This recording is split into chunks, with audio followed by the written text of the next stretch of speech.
Next, a House hearing looking at the decriminalization of marijuana. Eleanor Holmes Norton is the delegate for the District of Columbia. She says the House Oversight Subcommittee is singling out the D.C. Council-approved bill to end arrests for possession. D.C. Mayor Vincent Gray has signed the bill, but it has yet to take effect, awaiting mandatory congressional review. This is an hour and 50 minutes.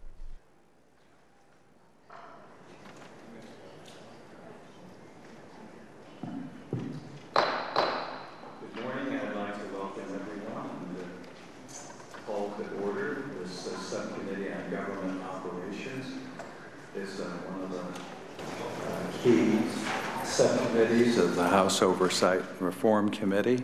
And the title of today's hearing is Mixed Signals, the Administration's Policy on Marijuana. And this is the third in a series of hearings that we've been conducting in the subcommittee to look at some of the changes in the law and also some of the practices that we're seeing across the country in regards to the use and enforcement of law relating to marijuana.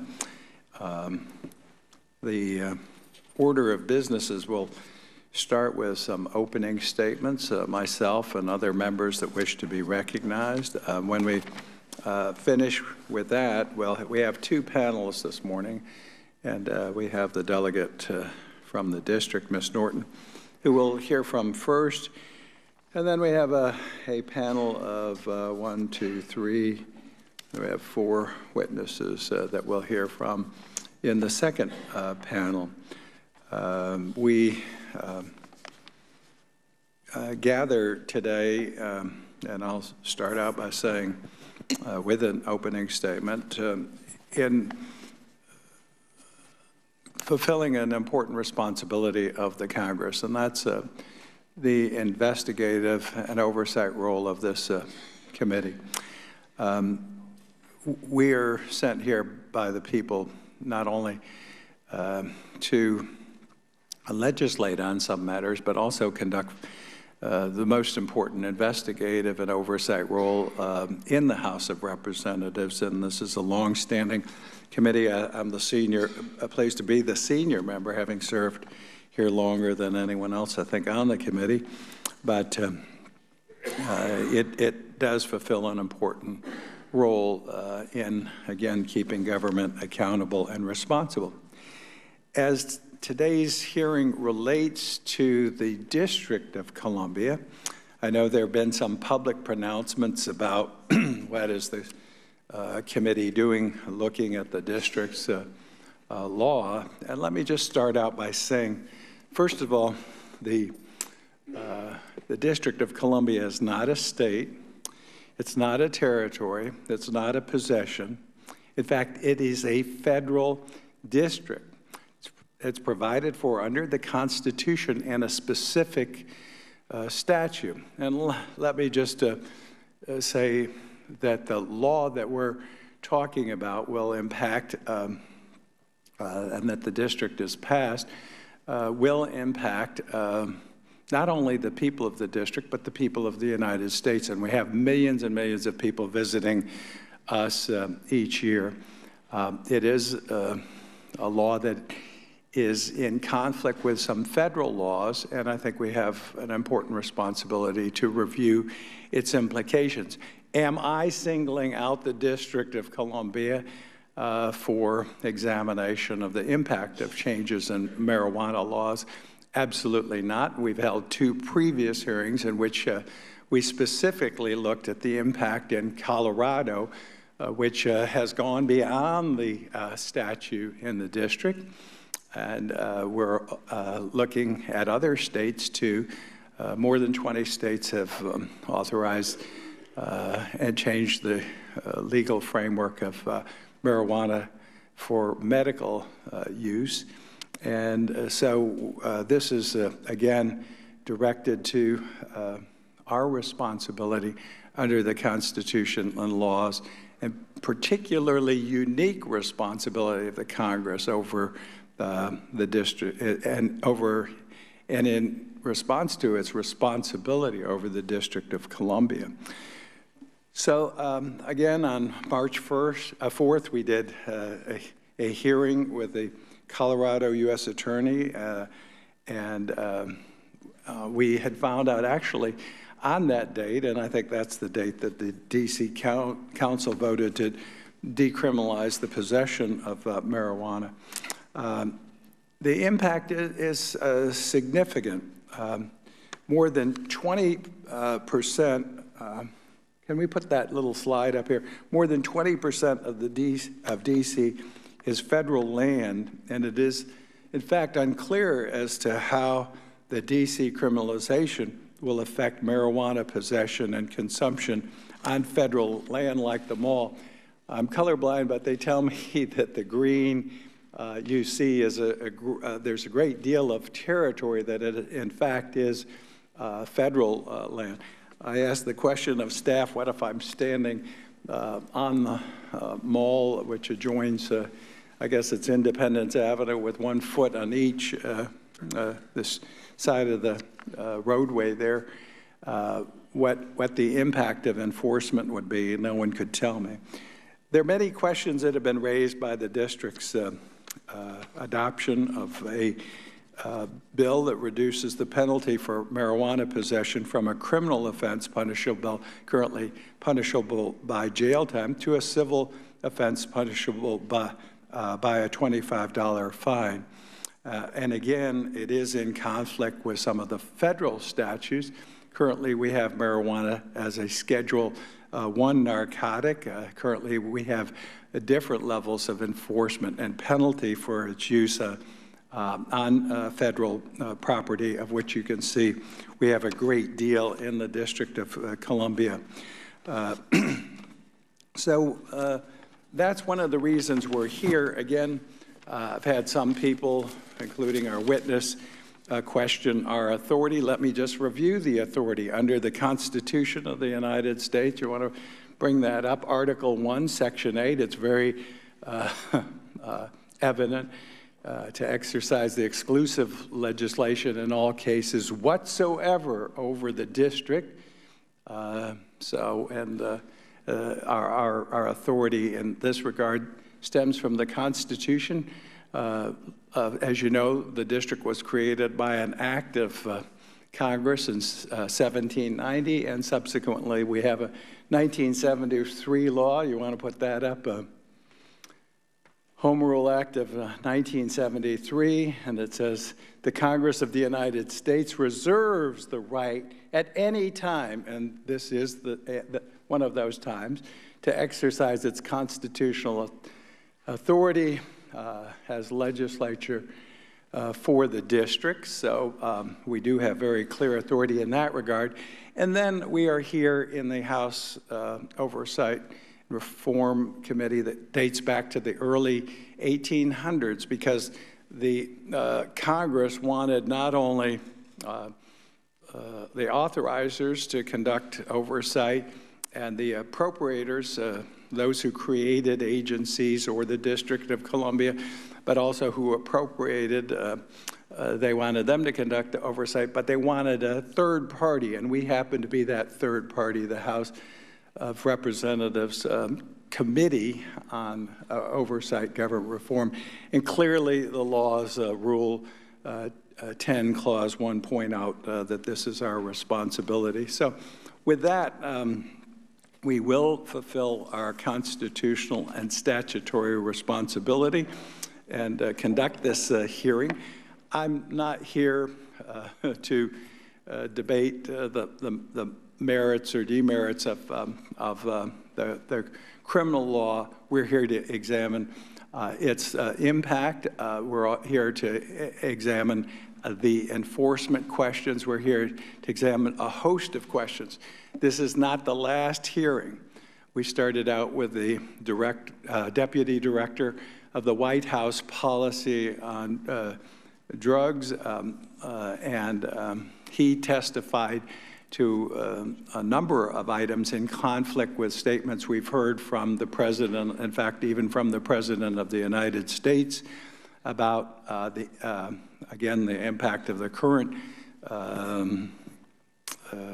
marijuana that we see in the marketplace, its physical impact, its also its impact on the performance and even intelligence of individuals, again, sat at this table and told us some reasons why we should not lessen penalties and why we should, again, look at what's being done around the United States, much in conflict to some agencies of the administration who are now in turmoil trying to figure out how they comply with changes, and albeit the District of Columbia, Colorado, or some 20 states' laws that have been passed.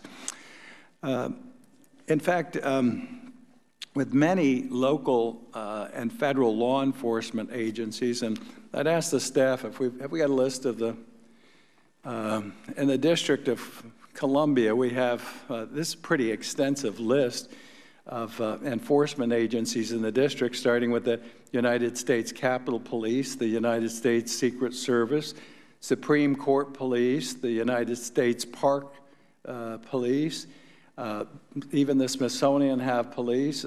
We have a whole host here of agencies that are charged with enforcing the law within the District of Columbia, and also have different sets of penalties that they must enforce that may be in conflict with the law that has been proposed by the district, for the district. So again, we have issues that relate not only to the district, but to law enforcement with other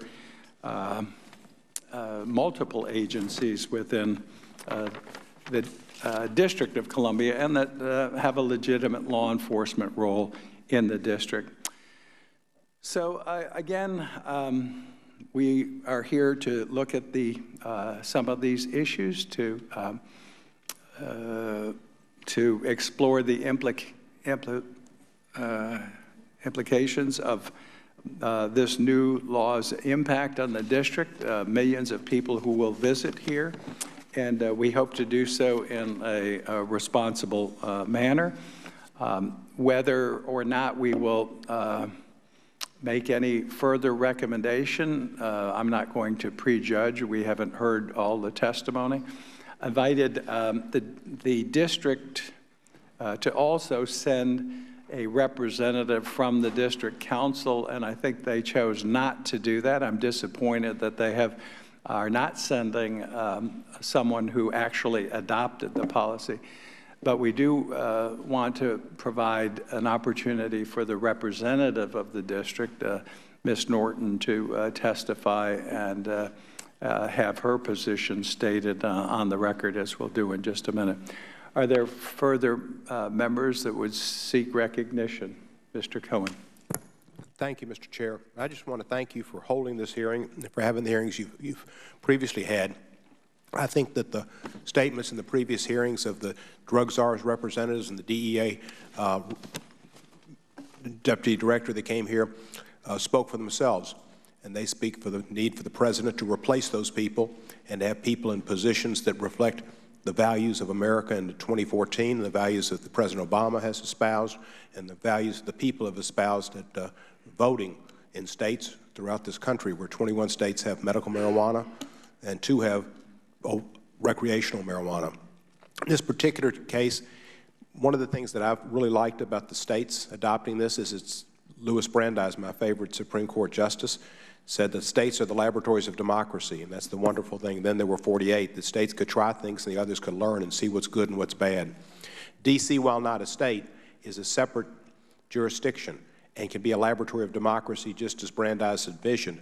And no better laboratory of democracy than right here where the members of the House of Representatives are situated, to where they can see and be around and experience in their homes, in their home area, second home area, how this law affects the populace.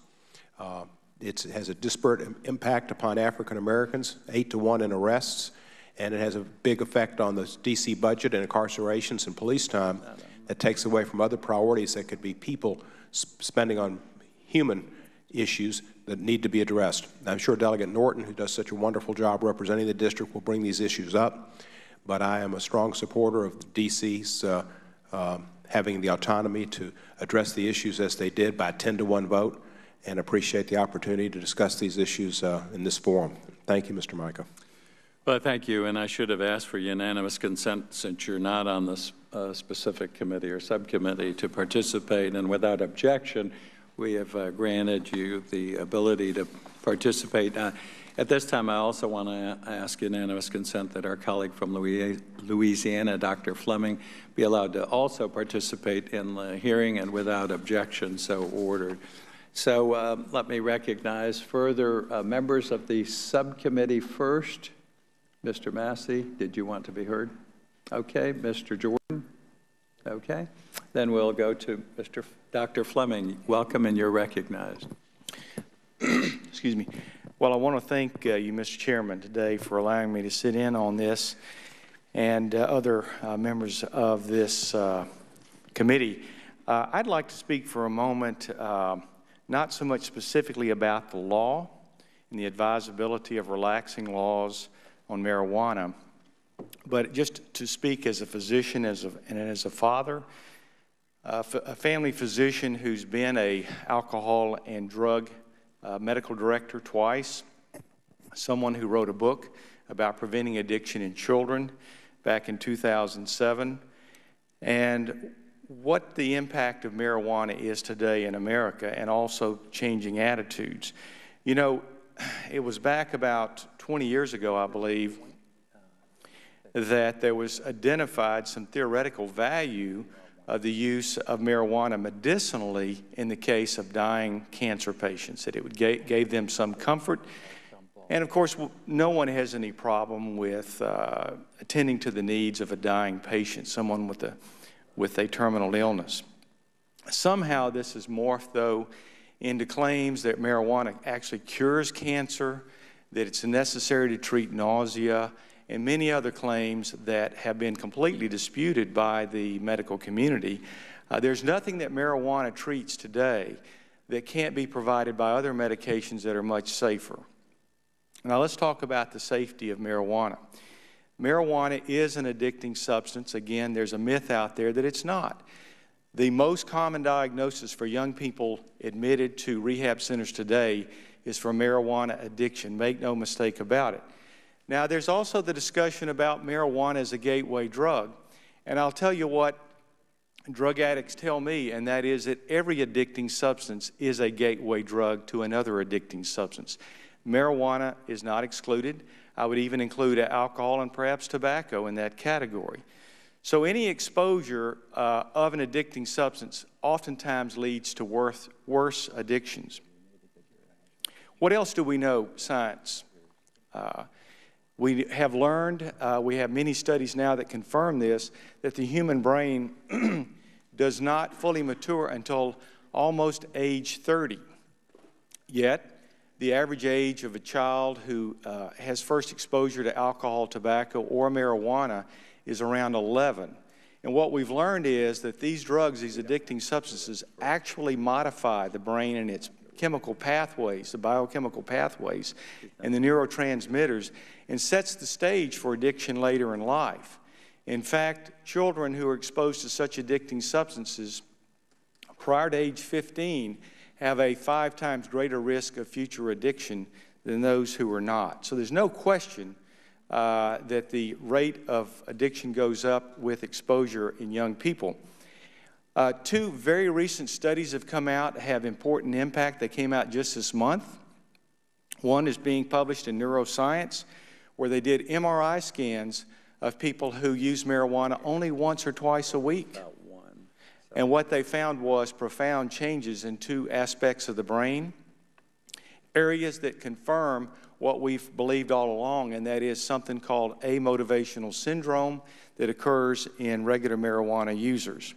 Also, the incidence of psychiatric diseases, particularly schizophrenia, is higher among chronic users.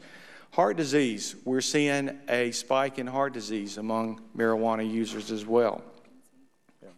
Now, there's also a libertarian argument on this that why should government stand in the way of people utilizing a substance if they wish to do so?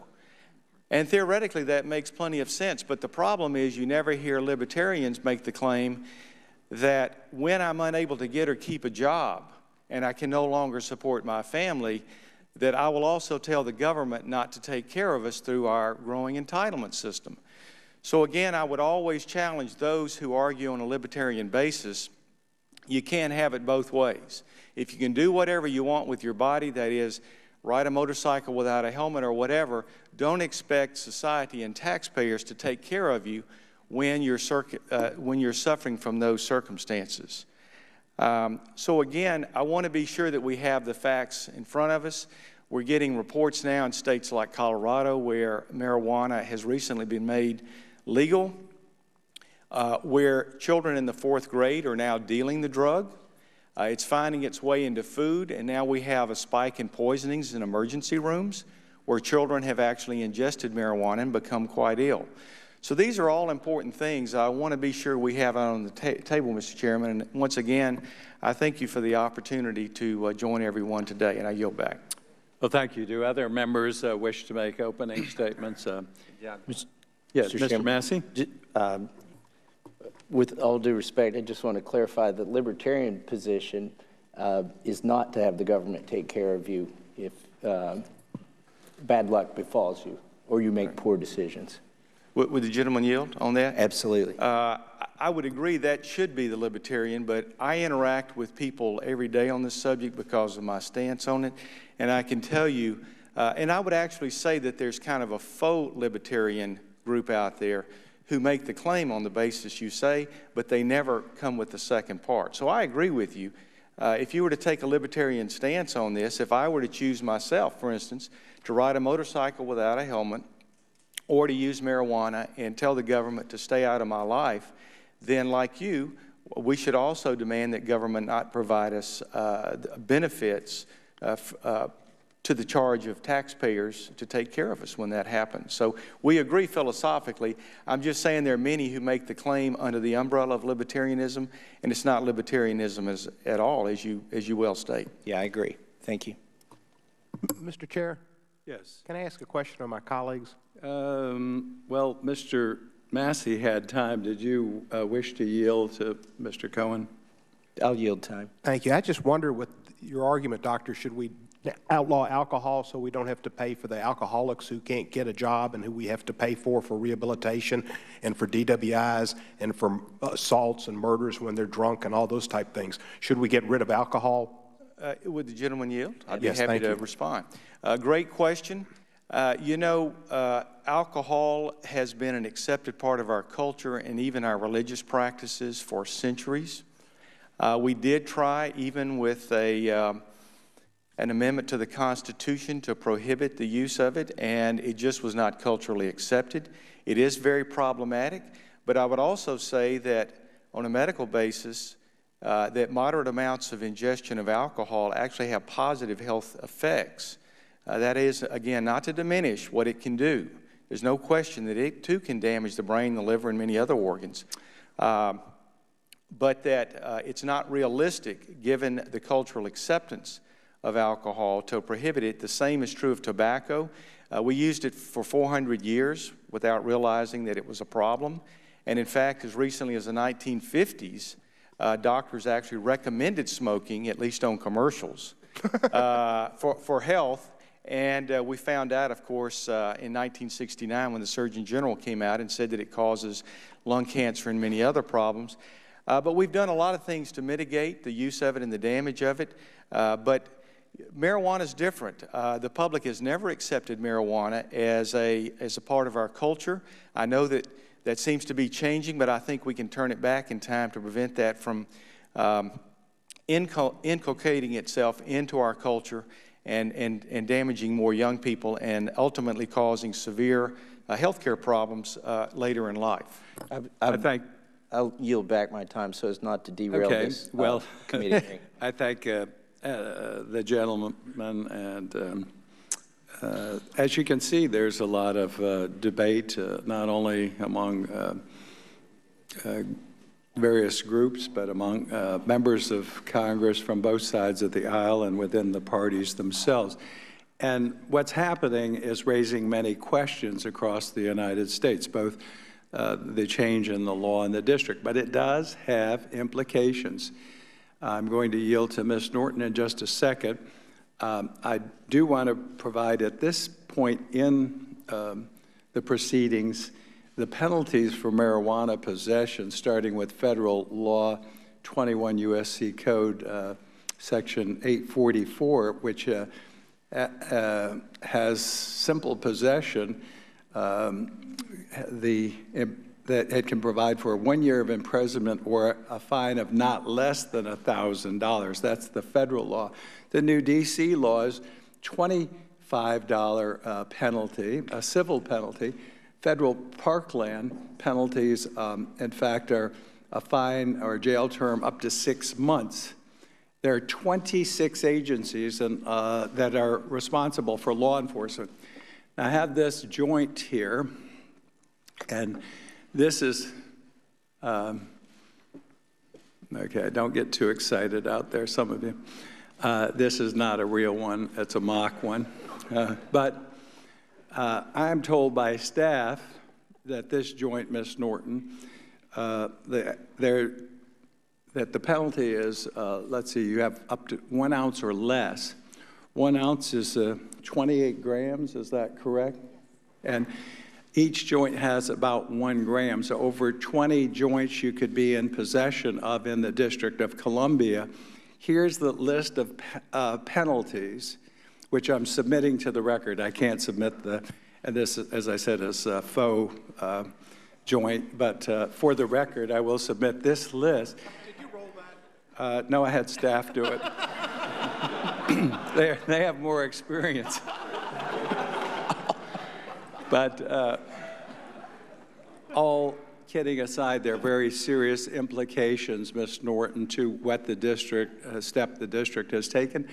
We want an open, honest airing of what's going to happen, how this is going to be enforced, and the implications, and that's why we brought in federal and district and other officials to discuss this in an open and honest manner. So with that, I welcome our delegate and recognize her. I want to thank you very much, Chairman Micah, for the opportunity to testify. And I just want to say that under the Attorney General's policy, I think you're safe with that joint because the policy is not to enforce marijuana laws here in the District of Columbia, and I think even in the Capitol. Mr. Chairman, before I say a few words and summarize my testimony, I do have to say I think it's almost quaint to hear a jurisdiction of 650,000 American citizens referred to as a federal district. Not since the 1973 Home Rule Act, when Congress realized it was wrong to have a nation's capital where people could not govern themselves, and people referred to my district as a federal district. I, of course, recognize that the Congress kept unto itself ultimate power over the nation's capital while granting the citizens of this city the right to govern themselves and to make their own local laws in the same way as the members of the panel in their local jurisdictions have those laws made. Mr. Chairman, notwithstanding that ultimate power, I do note with great pleasure that this full committee on which I serve has, in fact, respected home rule. And this is the first time that I can remember that there has been a hearing in Congress on a purely local matter, notwithstanding the power of Congress over the District of Columbia. It simply has the good sense and fails to violate its own principles of local control most of the time by almost always not interceding into our local affairs as American citizens. As to the 20% of the District of Columbia that is federal land, Mr. Chairman, 6 or 7 states in the United States have most of their land to be federal land, and yet we do not claim, and this committee does not claim, that that presents any particular problem when it comes to the enforcement of local laws which may differ from federal laws. As to the location of a number of police forces here, Mr. Chairman, they will be enforcing federal law under the Attorney General's memorandum, which means that they will not interfere with local law in the District of Columbia as it has been passed with respect to marijuana decriminalization. Mr. Chairman, though I appreciate the opportunity to testify here this morning, I must say I come as much in protest as in the normal, the usual sense of testimony, because the subcommittee has singled out the District of Columbia on its marijuana decriminalization law as it has not singled out any of the other 18 jurisdictions who have similar laws. In fact, the subcommittee in 2 prior hearings has gone out of its way, although it was investigating exactly what it is investigating here, the conflict between federal and local law, to observe its often cited adherence to the 10th Amendment by not calling any local officials, even when it looked at Colorado in particular, which along with Washington, of course, has gone much further in decriminalization but has legalized marijuana. Still, no local official was called to Washington to be cross-examined, as it were, by the national legislature about what that local official was doing in its local jurisdiction. That, too, Mr. Chairman, is at the root of our Constitution. The ultimate authority of the District of Columbia came because Congress devolved that authority in 1973 in its landmark law, except for a few enumerated exceptions, and plainly marijuana decriminalization was not among them. Mr. Chairman, almost 40 years ago, the first state decriminalized marijuana. That was Alaska. Since then, red and blue states alike have decriminalized marijuana, from California to New York, from Mississippi to Nebraska. Nothing is similar about these states, except they have taken this particular step in keeping with what their local residents desired. Yet the District of Columbia is the only jurisdiction that has gotten a full-fledged hearing on its local decriminalization law. Nothing distinguishes the District of Columbia's decriminalization law from those 18 states, except the illegitimate power of the national government to do what would make the framers turn over in their graves, and that is to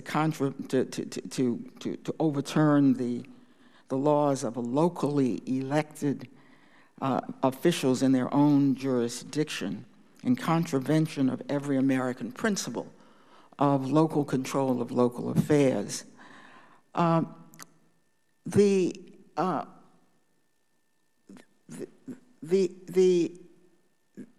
This hearing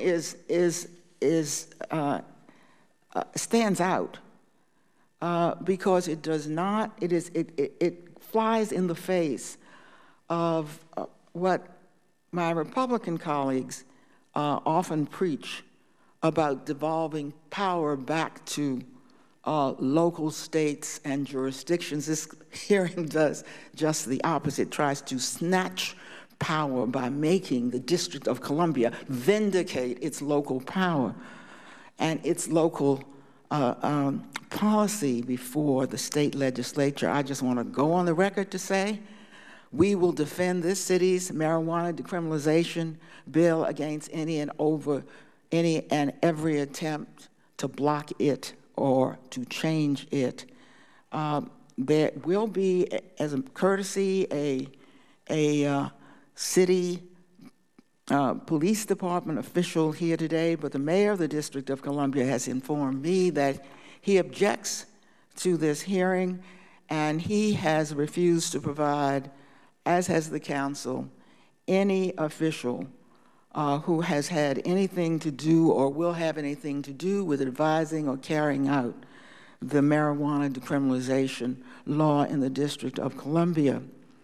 I'm also pleased to note that two majority members of this subcommittee, Representatives Justin Amash and Thomas Amassey, carried out the principle of local control of local affairs by last week voting for the Blumenauer Amendment to prohibit local funds being used to implement the Veterans Health Administrative Directive that forbids a VA provider from completing forms seeking recommendations or options regarding a veteran's participation in a state marijuana program. Mr. Chairman, it took me 11 years to remove a marijuana, a medical marijuana amendment from the district's appropriation. Now, today, 21 states have medical marijuana. But Mr. Chairman, the most important reason I am here today is to make it clear to the committee what really propelled the district to pass its own decriminalization law. Even though blacks and whites in the United States use marijuana at the same rate, a recent study showed that African Americans in our country are 4 times more likely, or almost 4 times more likely, to be arrested for mere possession. Mr. Chairman, it was interesting to note that in your own state of Florida, you are number 3 in the nation for marijuana possession arrests, and blacks in Florida are arrested for marijuana possession at a rate 4 times that of whites. But here, even in the progressive District of Columbia, where half of the population is black, we found an even worse record, that African Americans were 8 times more likely to be arrested for mere possession than whites in our city. And 91% of all marijuana arrests were of African Americans. These arrest rates are extremely troubling because in our city and across the country, they have ruined the lives of African Americans, who, especially young African American men, who start in life surrounded by a host of stereotypes, regardless of who they are or where they live, just because they are black. A marijuana possession arrest, particularly for these young men from low-income areas, will almost surely wipe out the opportunity to find a legitimate job.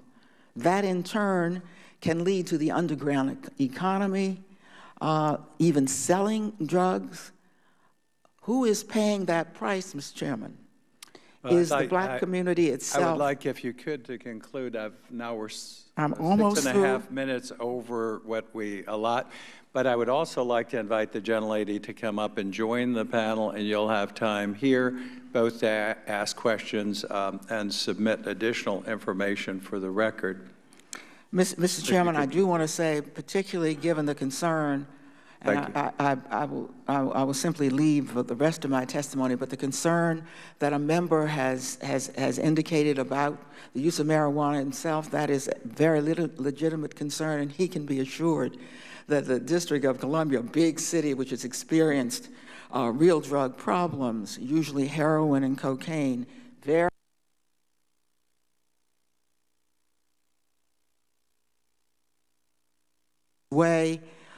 to make sure that decriminalization does not lead to more smoking of marijuana. In fact, ironically, I think decriminalization is going to start up for the first time an understanding of the risks that may be associated with smoking marijuana, whereas we haven't heard much about those until decriminalization took hold. But in a free society, of course, Mr. Chairman, we must respect the liberty of Americans to use such substances rather than opposing, rather than simply punishing use. The District of Columbia has a substance abuse prevention and treatment fund, which will be used, it will be engaged in preventative actions. And Mr. Chairman, I'm asking that the city in any further action within this committee not be unfairly targeted,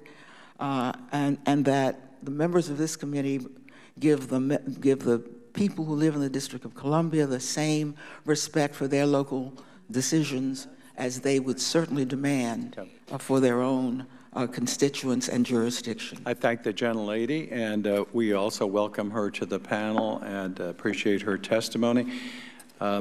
We are going to go ahead and have the second panel seated.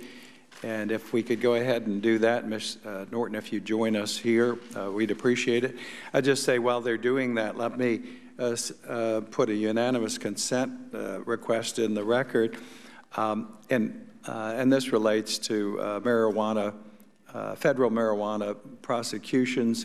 In August of 2013, the Department of Justice issued a memo stating that the Department of Justice will not enforce marijuana laws in states that have legalized it and maintain a robust regulatory scheme. However, the Department of Justice listed 8 priority areas for which they intend to focus marijuana-related prosecutions. One of those 8 areas, preventing marijuana possession or use on federal property, is one of those exceptions. Under these policies, it seems the federal district court would prosecute marijuana possession on federal land. This is in contrary to what we just heard, and that's one of the reasons. No one's here to negate the district law. We are looking at the implications and the enforcement regime, with 26 federal agencies responsible for enforcing different penalties. So with that, do we have all of our witnesses? If they'd step forward. We have Mr. Peter Newsham is the Assistant Chief of Metropolitan Police. Welcome. We have Mr. Robert D. McLean is the Acting Chief of the United States Park Service. We have Mr. David O'Neill is the Acting Assistant Attorney General of the Criminal Division at the U.S. Department of Justice. And we have our fourth witness is Ms. Seema and is Sandananan. Okay. Director of the American Civil Liberties Union of the National Capital. If you could remain standing, we do swear in all of our witnesses. If you would raise your right hand. Do you solemnly swear or affirm that the testimony you're about to give before this subcommittee of Congress is the whole truth and nothing but the truth? Let the record reflect that all of the witnesses answered in the affirmative. Please be seated. We tried to get you to limit your testimony to 5 minutes. We'll be glad, through request of the chair, to add to the record additional information, data, or testimony that you would like made part of the record, and welcome you. Let's start out, and we'll start with Peter Newsham, who's the Assistant Chief of Metropolitan Police. Welcome, sir, and you're recognized. If you could turn that up, and I'm only a lowly congressman, so. Good morning, Chairman Micah, other members of the committee, and members of the public. I am Peter Newsham, Assistant Chief of the District of Columbia Metropolitan Police Department. I'm pleased to be here today to discuss the District of Columbia's recent legislation to decriminalize small amounts of marijuana. The Marijuana Possession Decriminalization Amendment Act of 2014, D.C. Act 20-305, which is projected to become effective law in approximately mid-July, amends the District of Columbia's criminal code to decriminalize the possession of 1 ounce or less of marijuana. Instead of facing a misdemeanor charge punishable by up to 6 months in jail, up to a $1,000 fine, or both, once the act goes into effect, individuals will be subject to a $25 civil fine, and Metropolitan Police Department officers can seize any visible marijuana. The use of marijuana on public space will remain a criminal penalty punishable by up to 60 days in jail or a fine of up to $500. The Act defines public space as any street, alley, sidewalk, park, or parking area, a vehicle on any street, alley, park, or parking area, and any place to which the public is invited. Public attitudes about marijuana use have changed significantly in recent years, with many accepting it to be no more harmful or addictive than alcohol or tobacco. Decriminalizing marijuana may help reduce the number of people with arrest records for possession of small amounts of marijuana, which may enable them to more easily find gainful employment. The Act maintains criminal penalties for selling marijuana and public usage of marijuana, which is important to combat drug dealing and to ensure neighborhoods' quality of life. Even though the District of Columbia will decriminalize possession of small amounts of marijuana, we will continue to send the message, especially to our young people, of marijuana's danger and effects, just as we do with alcohol and tobacco, to discourage them from using it. Due to the district's unique status, some federal law enforcement agencies, such as the U.S. Park Police, have concurrent jurisdiction in the District of Columbia and can enforce district or federal law anywhere in the city. Although MPD officers will enforce the act, the local act, federal law enforcement agencies are not bound by the act so long as the possession or use of marijuana remains a federal criminal offense. I thank you again for the opportunity to appear before you today. I'd be happy to answer any questions you have. Thank you, and we'll hold questions to the end. Let's now hear from and recognize Robert McLean, and he's the Acting Chief of the United States Park Police. And you're recognized. Thank you, sir. Chairman Micah and members of the committee, thank you for the invitation to appear before you today to discuss the federal government's response to the potential decriminalization of the District of Columbia's marijuana possession laws. My name is Robert McLean. I am the Acting Chief of the United States Park Police. I would like to submit the department's full statement for the record and summarize those views here. Without objection, the entire record will be, statement will be made part of the record. The U.S. Park Police is one of the nation's oldest uniformed federal law enforcement agencies. The Park Police has enjoyed a long history of partnership with the citizens of the District of Columbia and cooperation with the Metropolitan Police Department. The Park Police is responsible for safety and crime prevention in all parklands administered by the National Park Service. In the District of Columbia, the Park Police have primary jurisdiction over federal parkland, which compromises approximately 22% of the District of Columbia, including the National Mall, East and West Potomac Parks, Rock Creek Park, Anacostia Park, McPherson Square, and many of the small triangle parks. The Park Police is a law enforcement unit of the National Park Service within the Department of the Interior, and our jurisdiction is usually set by congressional legislation. Officers of the U.S. Park Police are authorized under federal law to make arrests without warrant for any offense against the United States committed in their presence within areas of the national park system. Further, two additional acts of Congress provide that Park Police officers have the same powers and duties as the Metropolitan Police Department officers within the District of Columbia. Park Police enforcement is left to the sound discretion of the individual officer on the ground, depending on the circumstances. If an individual is arrested for simple possession of marijuana by one of our officers within the district, the arrestee can be currently charged under DC Code. Under existing DC law, simple possession of marijuana is a misdemeanor with a penalty of incarceration of up to 6 months and a fine of not more than $1,000. If the violation occurs on federal parkland, the arrestee can be charged under the National Park Service regulation at Title 36 CFR. resulting in a misdemeanor with a possible penalty of incarceration of up to 6 months and a fine of not more than $5,000. Finally, marijuana is a Schedule I controlled substance under Title 21 United States Code, the possession of which is a misdemeanor, and in the event of a conviction, the sentence is determined by the court. Between 2010 and 2012, approximately 55% of the Park Police arrests for marijuana charges in the Washington metropolitan area occurred on federal parkland within the District of Columbia. The majority of these arrests were for simple possession, with a few arrests for possession with intent to distribute.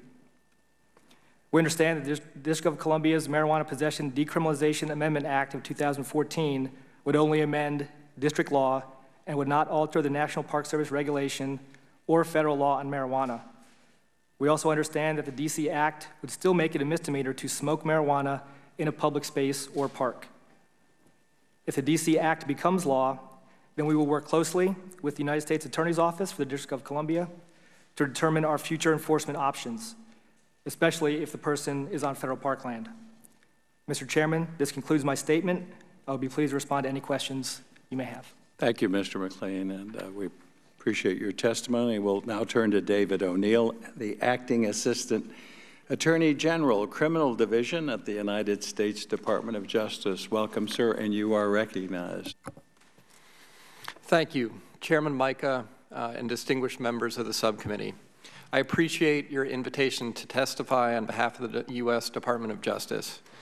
My testimony today will focus on our marijuana enforcement program nationwide and the guidance the department has issued to all United States attorneys regarding our program. As you know, the Controlled Substances Act of 1970 makes it a federal crime to possess, grow, or distribute marijuana. Financial transactions involving proceeds generated by marijuana-related conduct can also form the basis for federal prosecution under money laundering statutes, the Unlicensed Money Remitter Statute, and the Bank Secrecy Act. Starting with California in 1996, several states have authorized the cultivation, distribution, possession, and use of marijuana for medical purposes under state law. In 2012, voters in Colorado and Washington approved initiatives legalizing marijuana use under state law and establishing state regulatory systems for marijuana use. In 2010, the Council of the District of Columbia authorized the use of marijuana for medical purposes, and following congressional review of that legislation, it became law in the District of Columbia.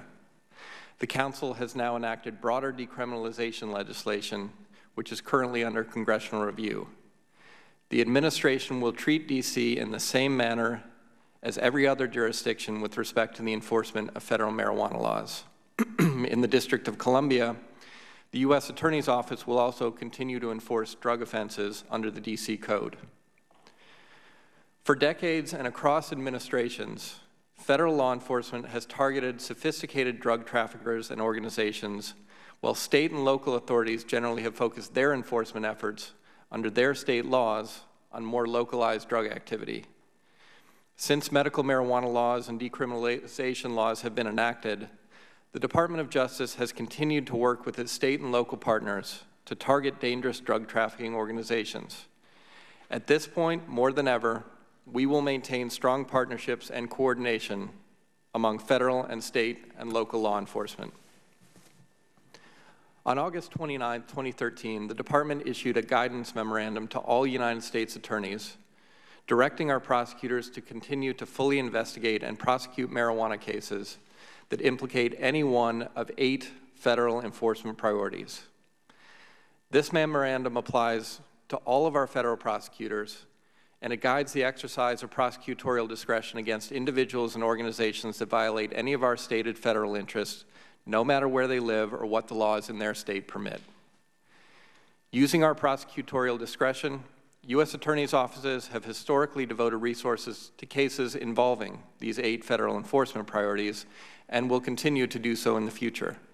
For example, we have targeted enforcement actions against marijuana businesses and residential grow sites near schools. We also actively investigate and prosecute cases involving international smuggling and interstate shipment of marijuana grows where firearms and violence are involved, marijuana grows on public lands, and cases with potential organized crime involvement in marijuana businesses. In addition, in February 2014, the Department issued guidance to all federal prosecutors regarding marijuana-related financial crimes. That guidance seeks to mitigate the public safety concerns created by high-volume, cash-based businesses without access to banking and the financial system, while at the same time ensuring that criminal organizations, gangs, and drug cartels do not have access to the financial system to launder criminal proceeds. The guidance states clearly that the provisions of the money laundering statute, the unlicensed money remitter statute, and the Bank Secrecy Act remain in effect with respect to marijuana-related conduct. The guidance advises federal prosecutors to assess marijuana financial crimes under the 8 federal enforcement priorities laid out in the August 29th memorandum. The Department expects financial institutions to continue to apply appropriate risk-based anti-money laundering policies, procedures, and controls sufficient to address the risks posed by these customers. This includes conducting customer due diligence consistent with any guidance issued by FinCEN. The Department of Justice is committed to enforcing the Controlled Substances Act in all states and the District of Columbia, and we're grateful for the dedicated work of our Drug Enforcement Administration and Federal Bureau of Investigation agents, our federal prosecutors, and our state and local partners in protecting our communities from the dangers of illegal drug trafficking. Our goal is to ensure that we are effectively focused on the 8 federal enforcement priorities outlined in the August 2013 and February 2014 guidance from the Department. Ultimately, the achievement of that goal requires cooperation among law enforcement agencies at every level. I look forward to taking your questions. Thank you, and appreciate your testimony. We'll go now to Ms. Sandanandan, and she is the Program Director at the American Civil Liberties Union here in the nation's capital. Welcome, ma'am, and you're recognized. Chairman Mica, Ranking Member Connolly, and distinguished members of the subcommittee, thank you for this opportunity to address D.C.'s overwhelmingly popular decision to decriminalize small amounts of marijuana. My name is Seema Sadanandan, and I'm the Program Director of the ACLU of the nation's capital. We work to protect civil liberties and civil rights in Washington, D.C. through public education, legislative advocacy, and litigation. In 2013, the ACLU published a nationwide study of the widespread racial disparities in marijuana arrests from 2001 to 2010. The report documented arrest rates for marijuana possession by race for all 50 states and the District of Columbia. The ACLU of the nation's capital soon thereafter issued a shadow report entitled Behind the DC Numbers, The War on Marijuana in Black and White, focusing on racial disparities in marijuana arrests here in the district.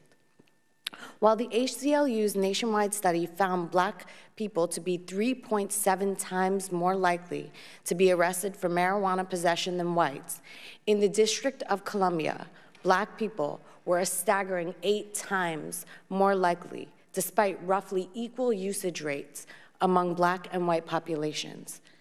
These reports catalyzed several months of high-profile public debate about police enforcement practices here in the district.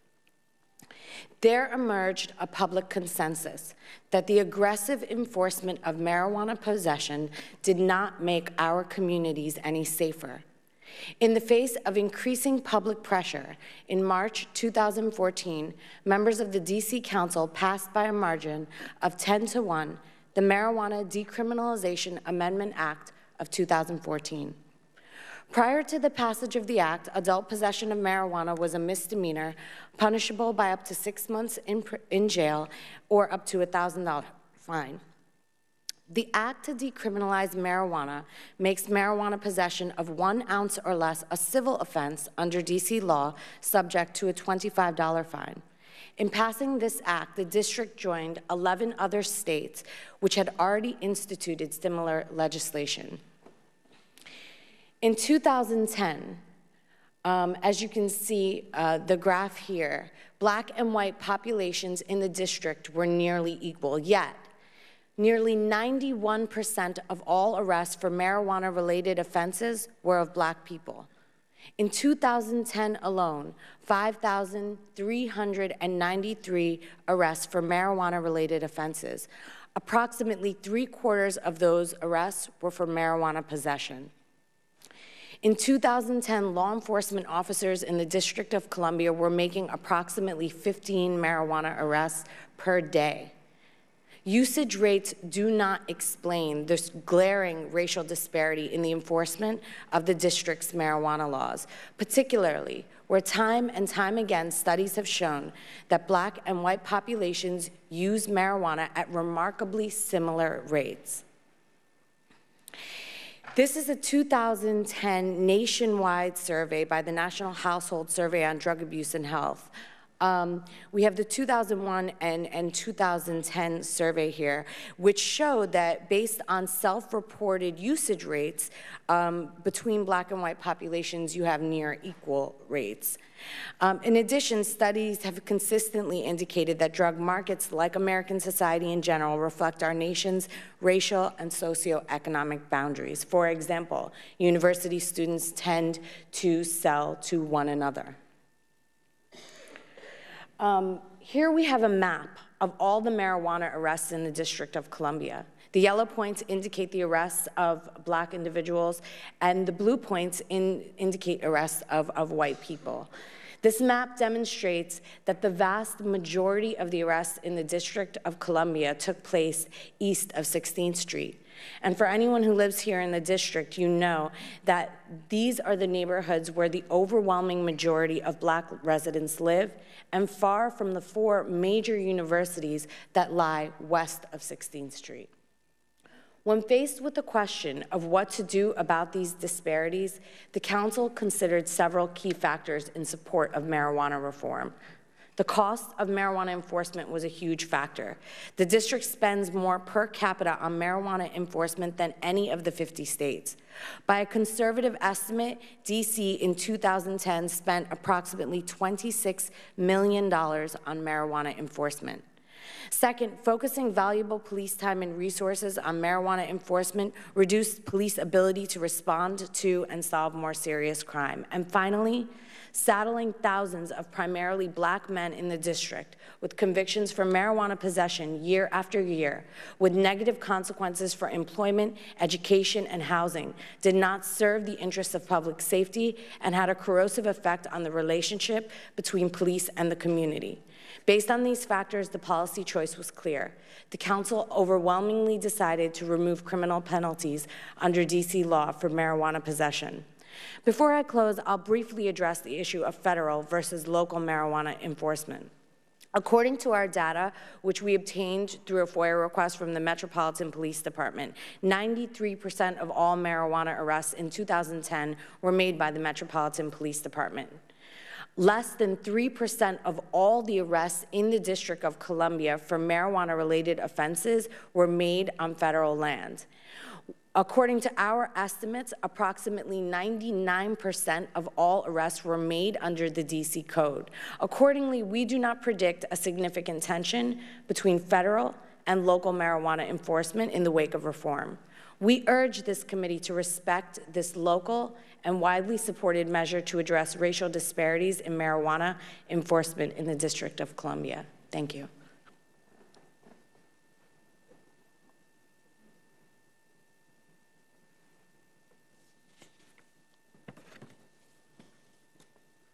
Excuse us. Well, thank each of our witnesses for their testimony and participation.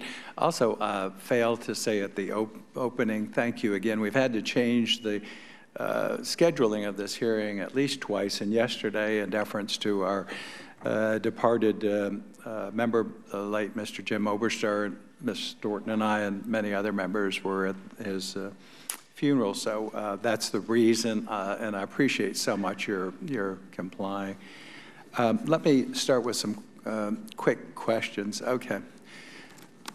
I cited, in fact, Mr. O'Neill, that there are 26 federal law enforcement agencies. You issued and you cited the August 29th, 2013 memo that the U.S. attorneys wouldn't be going after some of the laws in these states, at least you wouldn't be going after as far as federal prosecution, some of the laws.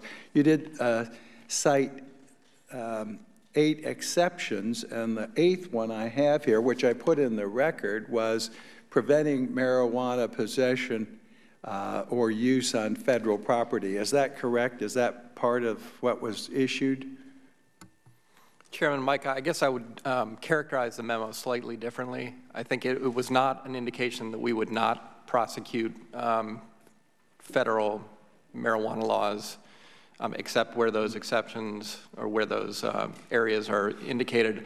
I think what I would say is that that memo indicated that those are the areas where we are going to focus our priorities. So we have instructed federal prosecutors to focus on those areas. And, right. And, you are so, and one would be preventing marijuana possession or use on federal property. That's correct. I think that is correct. That is one of our priorities. In conflict to some comments that have been made about what the Department of Justice has said and what they would do. We also have also looked, and we called in your U.S. Attorney from Colorado, because that is one of 2 states that have, now we have 20 states that have gone in for the medical marijuana, but we have the penalties basically eliminated for possession, I believe, in Colorado is the other one, Washington. So we're not picking on the district, we're looking at the implications from federal prosecution. Mr. McLean, and you cited, too, that you will be enforcing federal law on federal property. Is that correct? That is correct, sir. As far as possession, which are you going to enforce? The district law or federal law on federal property? If I've got this little old joint here and just possession, what are you going to do? And I'm on federal property, Park Service, and you told me all the area that you cover. What law are you going to enforce if this goes into effect in a few more weeks here? The current law over National Park Service land in the District of Columbia is Title 36, Code of Federal Regulations. So you will enforce the federal law in conflict to the, in deference to what the district has passed, right? That's correct. We also have available to us the authority and you of 21 you would prosecute that. I guess the prosecutorial agency would either be, well, the district has a different law, so it would end up in the federal courts. Is that right? The U.S. Attorney's Office for the District of Columbia has authority in the district for prosecuting cases or offenses under the D.C. Code. And so to the extent it was an arrest was made under the D.C. Code, that would be prosecuted in Superior Court.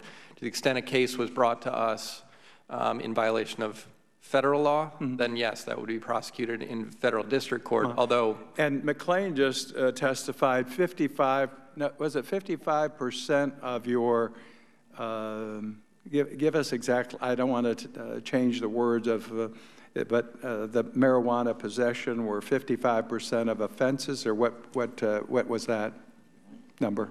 Of the specific year, 55% of the arrests made for marijuana possession by the United States Park Police occurred on federal parkland. On federal parkland. Correct. So we could have increased number given the disparity. I'm not here to negate the district law. We're here to review what the district passed, and there have been precedents for that. And I'm not here to just review its implications in the district. We have at least 2 states and we've had one hearing on one of the states and the U.S. Attorney to see how this would be administered and executed under the law. So again, and I've already put this in the record, we would have federal prosecution. It would be at a higher level. We still have the issue, and I think you brought it up, Chief Newsom, of this being a Schedule I federal narcotic, too, even though the district has, again, reduced the penalty, and you have jurisdiction on all of the non-federal land, so you would prosecute it under the new statute. Is that correct? Yes, that's correct. Okay. Well, again, it isn't a purely local matter, particularly given the relationship between the District of Columbia and, again, its unique status in the scheme of political and enforcement jurisdictions. There's no question there's disparity in the prosecution when it comes to blacks. Our prisons probably, I don't know the current number, but probably half the population of the prisons, state, local jails are filled with African Americans. The number of people in jail for various penalties, there's probably a larger population of African Americans in jail and prosecuted for a whole host of crimes. And that's wrong. In many cases, it's wrong that they find themselves in that situation in the beginning. But I'm not certain that, again, changing the penalty in the District of Columbia is going to benefit that population that much.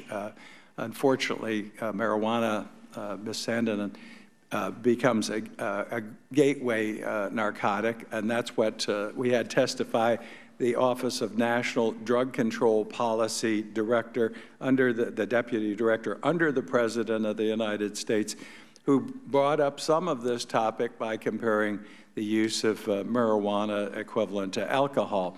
So again, it's not a question, but a response to some of your comments. There are inequities that need to be resolved. I appreciate each of you coming. We're trying to sort through this, its implications. I don't know what the administration will do on the categorization. Do you have any recommendation, Mr. O'Neill? Probably not. In terms of scheduling of Yes. marijuana? No, there's a process for considering that, which would begin with a petition to the DEA, which then would be referred to the Department of Health and Human Services for a study and a recommendation. Yes. So and we plan to bring in people from the scientific area to see what's out there and, again, review that whole process. And right now, with the laws changing, as you testified to, and we all see across the land, we need to see where we're going with this. I thank both of you. You're both law enforcement officers for the job you're doing, and I hope you see the problems that we're trying to sort through as a committee. Ms. Norton. I'm going to try to stick to the 5, Ms. Norton, because we do have 5 votes scheduled soon. Thank you, Mr. Chairman. Just to clarify, Mr. Chairman, on parkland and federal property, nothing I said was meant, and I heard nothing that said that federal law would be any different on federal property. Federal Park Service property, federal buildings. I joked about how you wouldn't be arrested here. Even up here, Mr. Yeah, I adjusted. Since it's federal property, you may be in some jeopardy up here, Mr. Chairman. But what I was pointing out is that parkland and federal property is to be treated the same way here as in other parts of the United States. Isn't that true, Mr. McLean and Mr. O'Neill? that's correct. Yes, ma'am. I mentioned when the chairman pointed out 20% of the land was federal parkland or federal property, that there were any number of states. Staff has given me some of them, Nevada, Utah, Alaska, where the entire state virtually is owned by the federal government. How do you, does that create any particular difficulty with respect to for example, in Alaska, where they have decriminalized marijuana? Has the fact that so much of Alaska is federal land created any particular difficulty to forcing federal law on federal land? Mr. O'Neill. I'm not aware of any particular difficulty arising from the high percentage of federal land in a state like Alaska. You know, as you pointed out, we are going to approach marijuana enforcement in the District of Columbia just as we do in states like Colorado, Washington, other jurisdictions that have chosen to amend their laws in this way. I just want to note for the record that the federal government owns 81% of the land in Nevada, 66% in Utah, and 61% in Alaska.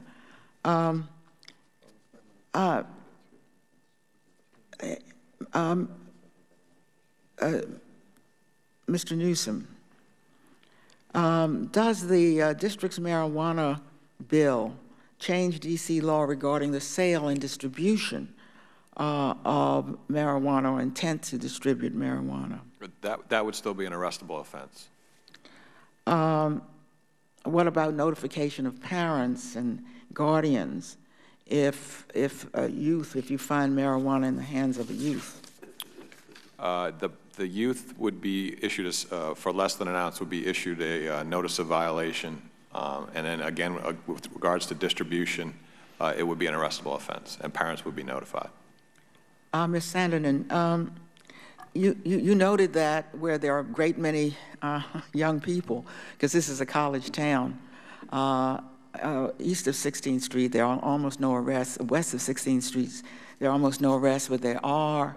In that map, they showed high numbers in many areas where African Americans live. Why do you think? How come there are so many arrests for mere possession there? How do they come about? Well, the study that we did was a descriptive study, so we looked purely at sort of the arrest data, but based on anecdotal evidence, there's a number of different reasons that have to do with the way in which marijuana enforcement is prioritized by various agencies. And I think that you can look, even with the number of various law enforcement agencies here in the district, you see more than 93% of the arrests are happening through the Metropolitan Police Department. And are these youngsters or people, whatever their age, picked up, do you think, because of the smell or odor of marijuana? According to reports from young people in the district, it was under the alleged smell of marijuana that they were being singled out for stops and searches. But what we found in our data is that the majority of people who were actually arrested were not young people at all. In fact, juveniles made up less than 4% of actual arrests for any type of marijuana. I don't mean juveniles. I don't mean juveniles, Ms. Sanderson. I mean young people. Yeah, absolutely. So the pretext of odor was definitely being used to according to anecdotal evidence, to stop and initiate contact. What's the reason for the low fine? The reason for the low fine is because the majority of the areas of the district where people were being arrested are areas with high rates of low-income individuals. And the implication for a $25 fine is very different for a person who is living at or below the poverty line than, say, for example, a person who is middle class or upper middle class. And so the $25 fine is more likely, based on the arrest patterns we see now, to be levied against someone of low income. And so we wanted a fine that was a deterrent for engaging in possession but it was also manageable and realistic and didn't saddle someone with an additional burden which would be unrealistic for them to actually pay. Thank you, and thank you, Mr. Chairman. Thank the gentlelady. Mr. Massey. Thank you, Mr. Chairman. I find the racial disparity aspect of the enforcement and prosecution of these laws very disturbing. But it does strike me that the answer might not be just to ignore the law when we find a problem like this. Ms. Sadanandan, did you find racial disparity in distribution crimes as well as possession Or have you looked at that distribution? While our report didn't look specifically at distribution, but what I can say is this, you know, based on just a survey, a general survey of the number of, for example, distribution crimes in an area like District 7 of the Metropolitan Police Department, which is, you know, a largely African-American section of the district versus District 2, we did find that in District 7, for example, there were 276 arrests for distribution in a given year. In District 2, there were approximately between 20 and 30 arrests. Yet the yield for marijuana was much, much higher in District 2 than in District 7. So, well, what I'm trying to find out is, do you anticipate, so there's still going to be arrests for intent to distribute. That really hasn't changed in the D.C. law. Do you anticipate a racial disparity continuing in the enforcement of this law? We anticipate that there will be less arrests, but yes, the disparity will continue. It just won't continue on the scale that we're seeing now. Mr. Newsham, two of the witnesses have testified that there's a racial disparity in the application of this law. In your opinion, why are blacks arrested at a higher rate than whites for marijuana, and what are you doing about that? I mean, the law, it's not up to you to set the laws, but the enforcement of it is. What can you do and what have you done to address that disparity? Yeah, I don't know if I heard folks say that it was the enforcement of the law that was causing the disparity. I think that you know, when you take a look at something like this, if you're looking at race for a particular crime where arrests are being made, I think other factors have to be considered before you draw any conclusions as to what the cause is. One of the things that we looked at as a department, because we're very sensitive to the allegation that laws are being biasly enforced. Understood. Obviously. That's why I wanted to give you a chance to answer that. Yeah, so we looked at calls for service, and you know, if you talk about that study where they talked about two separate areas of the city, we call them patrol service areas. One was in the 2nd district and one was in the 7th district. And this is just as one of the things that we saw is that in PSA 204, which is in the 2nd district, which is a predominantly white neighborhood, there were 12 drug calls for service, and we had 12 marijuana arrests. And then in PSA, I believe it was 602, which is in Anacostia, which is a predominantly black neighborhood, we had 518 calls for service, and we had 249 marijuana arrests. So the calls for service are drawing the police to these areas, and the calls for service are the community. It's the community that calls the police to come and take enforcement action. So I guess why I say all that to say is I don't want anybody here to leave with the impression that the Metropolitan Police Department or any law enforcement agency in the city is it's law enforcement tactics that are causing that. I think we need to take a closer look at the causes. Thank you. Mr. O'Neill, who determines the prosecution priorities at the Department of Justice? Ultimately, the Attorney General and the Deputy Attorney General, and then in each of the districts, So it's the Attorney General, Eric Holder, who determines ultimately the priorities? Yes, the Attorney General, though, as I said, in any particular district, the U.S. Attorney also has discretion about how to enforce the law based on the particular circumstances of that area. So have you had any directive? I mean, I heard you say earlier that you would enforce the laws in D.C. on federal property the same way you would in Colorado or Washington. But are you going to be any more or less diligent about prosecuting arrests on federal property in states that have more lenient marijuana laws than in other states? No, we're going to approach it. I mean, that was really the point of the August 2013 guidance, is that this is the enforcement priorities of the department across the entire country, regardless what the state law is. So there'd be no deference to state law on federal property in those states? I think, you know, our enforcement of marijuana laws on federal property will be the same regardless of what the applicable state law is. Thank the gentleman. Thank you. Need to recognize Mr. Jordan. I thank the chairman. Mr. O'Neill, tomorrow, May 10th, will mark 1 year since Lois Lerner went to a bar association here in town and disclosed that the Internal Revenue Service was targeting conservative groups. 4 days later, the Attorney General announced, after saying that this activity was outrageous and unacceptable, announced that there would be a criminal investigation. A month into that investigation, we had then FBI Director Mueller in front of the committee. He was asked 3 questions. Who's the lead agent on the investigation? How many agents have you assigned? And have you interviewed any of the victims' groups? Mr. Mueller's responses to those questions were, I don't know, I don't know, I don't know. But what he also said was, I'll get back with you, implying that we should, in fact, know some of that basic information. So I would like to know a couple things. We know Ms. Bosserman is involved. She's interviewed many of the witnesses, because those same witnesses we've interviewed, and they've told us she's been interviewing them. She's in the Civil Rights Division. But the Attorney General has told us the Public Integrity Section is involved, too. Is that accurate? Both the Civil Rights Division and the Criminal Division of the Department of Justice are involved, as are career agents at the Federal Bureau of Investigation and the Treasury Inspector General. Can you tell me some of the basic information about the questions I asked Mr. Mueller almost a year ago? Who, in fact, is the lead agent on this investigation? I'm sure that we can provide that information to you. Well, we've asked you 7 times.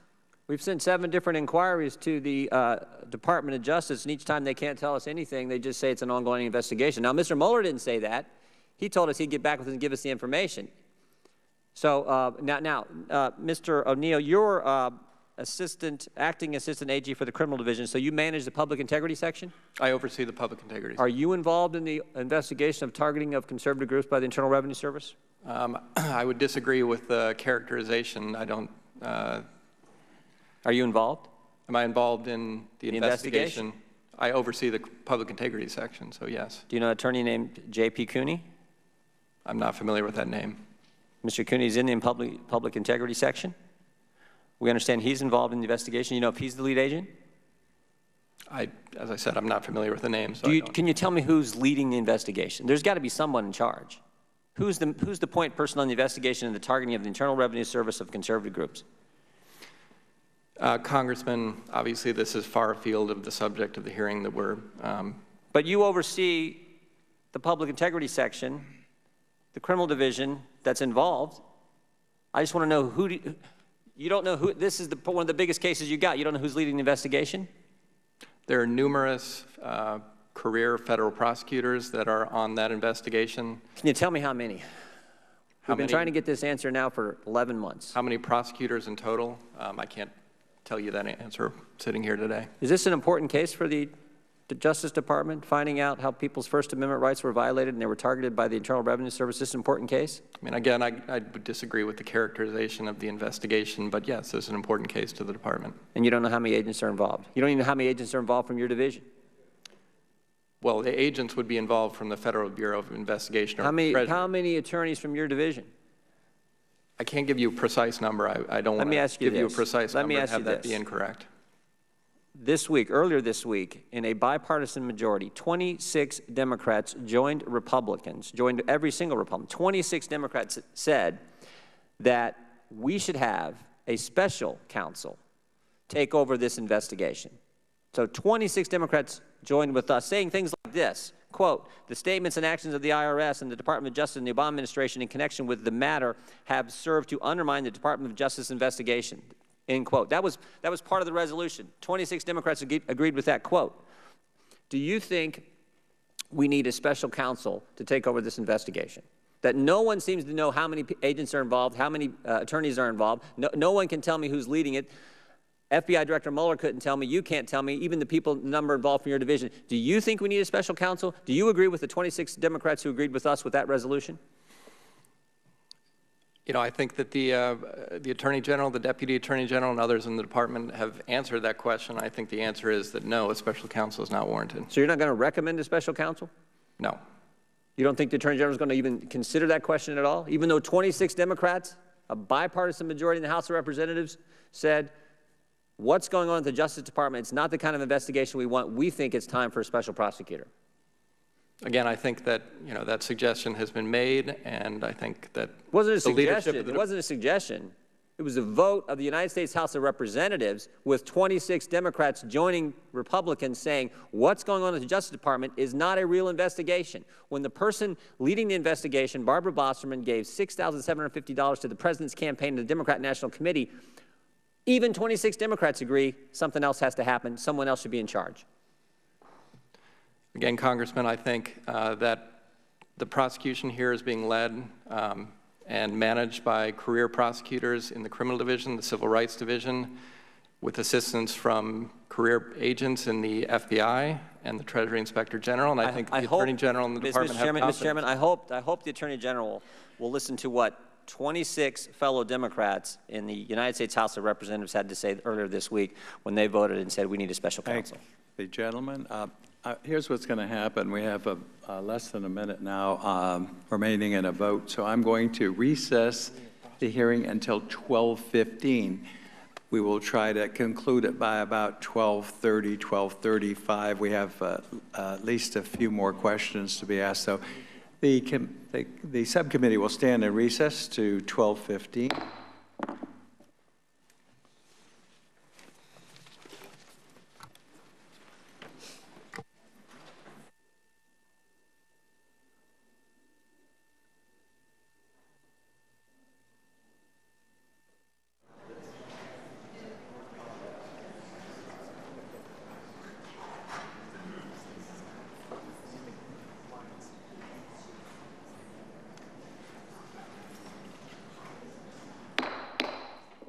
Call the subcommittee back to order. Thank everyone for their indulgence. A couple minutes over. Once again, appreciate your patience in accommodating the subcommittee. We have at least one more member who wanted to ask questions, and we want to give everyone time to ask those questions. In the meantime, one of the questions that I would pose as we wait for the other members is looking at the effective penalties relating to marijuana that lead to an increased rate of drug driving. It's my understanding we don't really have a standard, and this is something I'm going to look at nationally to determine the level of narcotic in the bloodstream, and I think also that that marijuana can be detected in the bloodstream for some time after its use. But the whole question of driving impaired is raised. Do you see any? This is to Chief Newsom, do you see any problem with increased use of marijuana, again with the lowering of the penalties and also the inability to come up with a test that would indicate the level of intoxication by marijuana? Yeah, I don't think, I guess we're going to assume that there's going to be an increase in use based on the decriminalization. I guess there's not going to be any change in the way that we currently enforce people who are driving under the influence of either alcohol or... we don't have a test that is administered, and we have no standard nationally or within the district for the amount of marijuana that's tolerated, do we? No, the way that a driver would be tested on the scene for law enforcement purposes, they would be given a road test as to their ability to perform certain functions. And if they're unable to perform those functions, there's going to be an assumption they're impaired. And you do blood tests, though, too? We can do blood tests if necessary. Okay. Well, that's another question probably for another hearing, because we see that issue across the United States as far as enforcement. Let me yield now, if I may, to Dr. Fleming. Well, once again, thank you, Mr. Chairman, and I want to welcome our panel here today.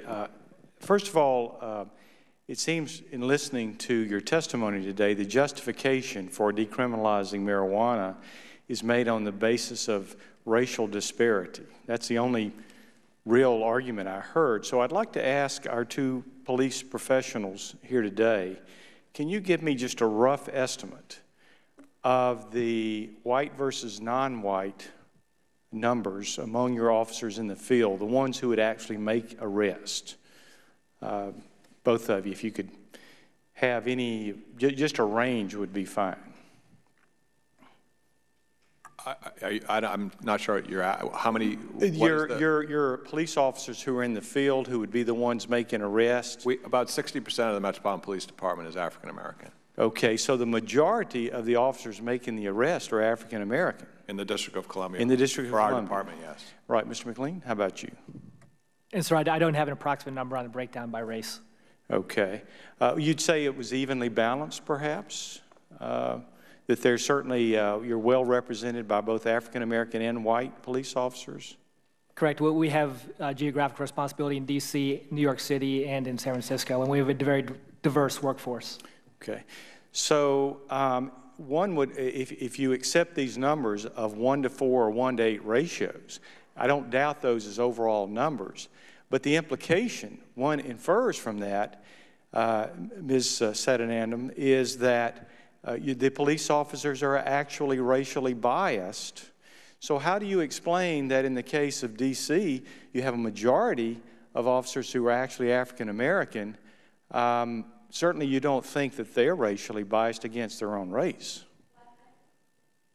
I think that's an excellent question. And I think that what we're really seeing is the phenomenon of community-based profiling, that certain communities are treated and policed in a certain kind of way, and those same strategies and tactics aren't necessarily applied in other communities. And with regards to drug law enforcement, I can give you a specific example. One of the reports that we heard from across African-American communities had to do with drug interdiction units, otherwise known as the jump-out car. The police officers riding up on pedestrians and jumping out to stop and search them, in which people consented to searches, which sometimes revealed small amounts of marijuana. But you would concede that it's not a racial bias, that this is not, because again, you've got the same African-American officers who are actually arresting African-Americans. It sounds like what you're saying is that certain communities have a higher density of police officers or police enforcement.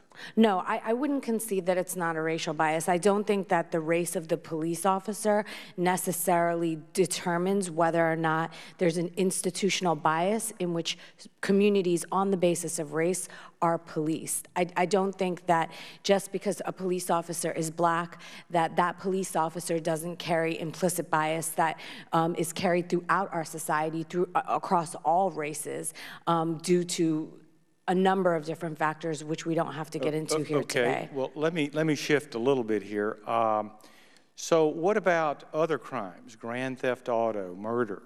Do you think that we should reduce enforcement or penalties because there are also found to be racial disparities there? Would you would also recommend that we reduce or perhaps even not sentence someone who's committed murder to prison simply because there's a potential racial bias?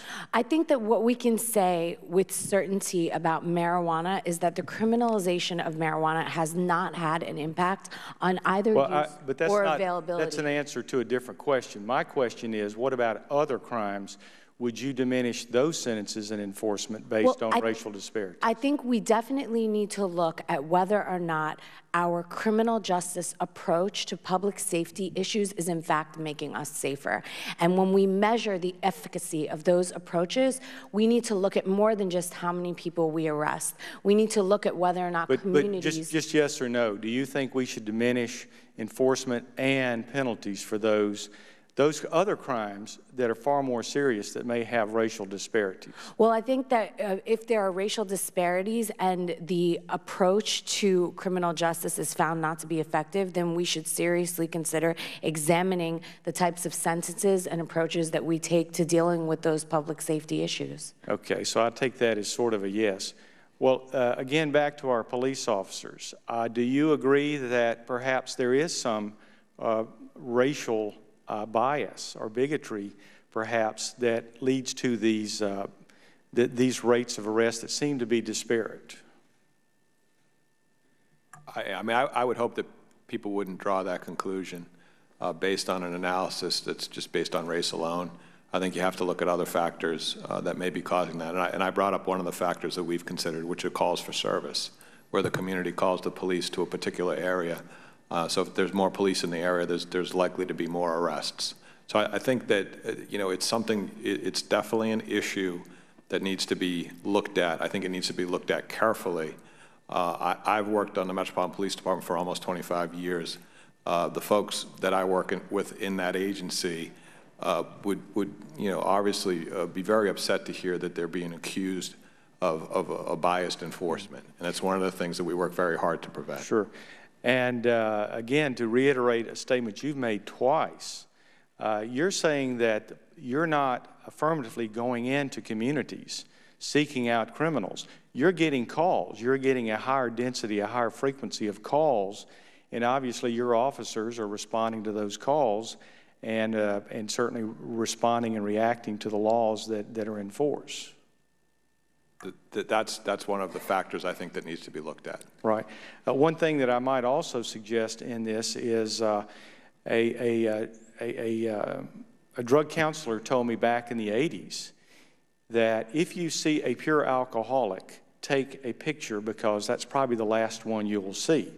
Now, what he meant by that was that nowadays when it comes to chemical addiction, it's a polypharmacy issue, that you rarely see someone use just marijuana if they have an addiction problem. I'm not suggesting everyone who uses marijuana uses other drugs. What I'm saying is that those who do use drugs frequently, those who are addicted to drugs, oftentimes use many different drugs. And so it certainly would seem to me, and I'd love to get your response to this, that while you may find marijuana on the person of that individual, that person could have been using other drugs to which it could have created a behavior that generated that call to service.